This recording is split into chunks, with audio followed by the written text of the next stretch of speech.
What happens when a prostitute reads the Bible to a murderer? Ultimate redemption, that's what happens. We see this exact scene in Dostoevsky's Crime and Punishment.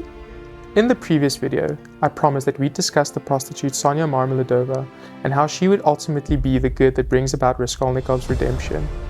If you have not seen that video, you can click the link in the description below to watch that video before you watch this video. Let's get into it. Life is a war. This is the Forge. Welcome to Steel and Scrolls. In the last video, we explored how Raskolnikov's ideas about his own self-importance ultimately isolated him from the rest of society.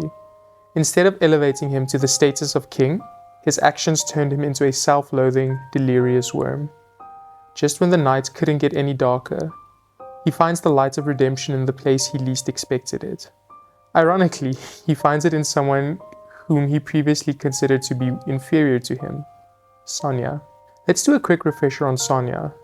She is a young prostitute who sells her body because she has no other way of providing for her family.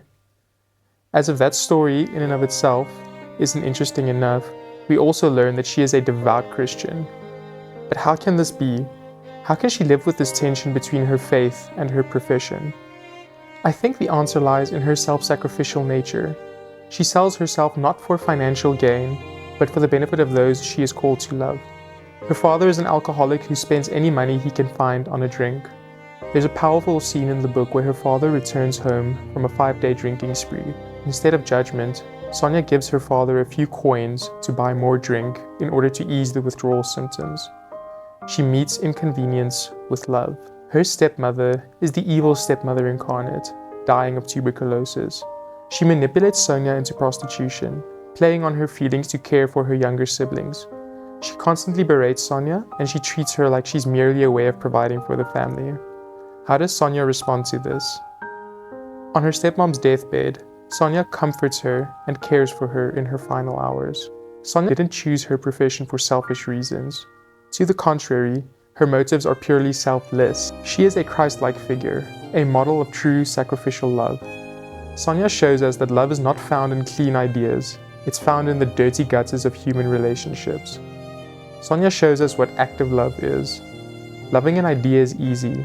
Loving a broken, fallen human being is much, much harder.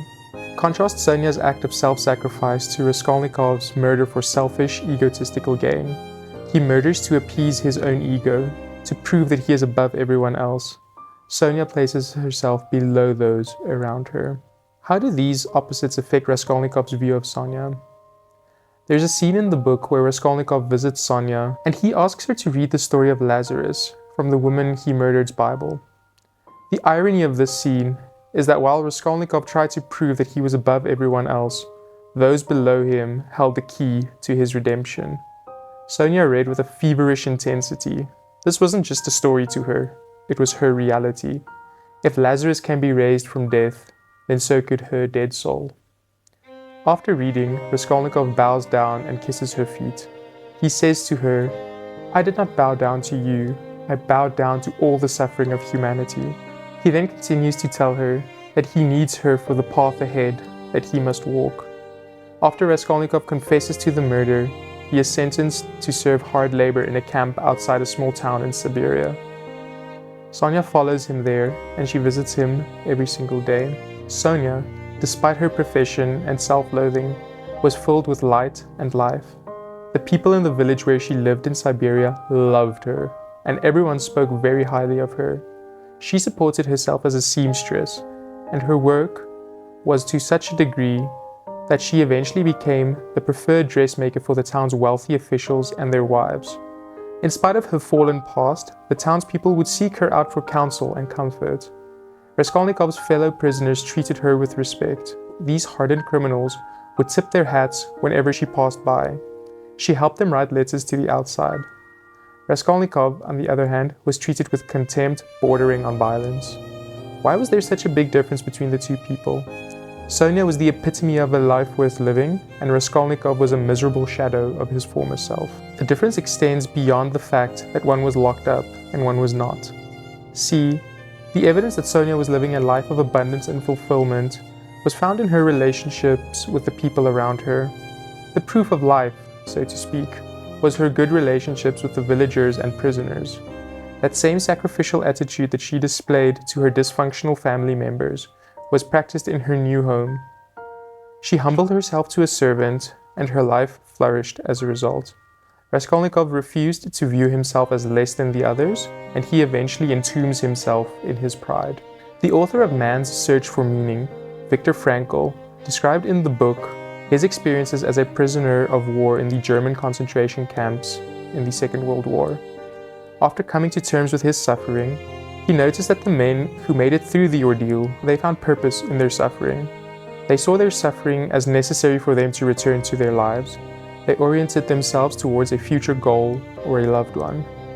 When recounting his attitude towards his suffering in the camp, he says this: "There is only one thing that I dread, not to be worthy of my sufferings." Suffering without meaning is hell.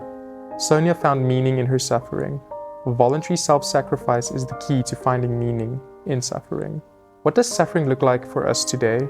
It's not necessarily starvation in a prison camp or a life of prostitution, although it can be. More commonly, I think suffering is the price we pay to love actively. It is the messiness that we introduce into our lives by accepting others in their brokenness and by putting up with the consequences of that brokenness. Willingly paying this price is the difference between who we are today and who we are called to be. Only once we have paid the price do we find redemption for our own brokenness. Just like Christ, it is only when Raskolnikov accepted his suffering that life began. When Christ willingly chose to go through with his crucifixion, he died a gruesome death.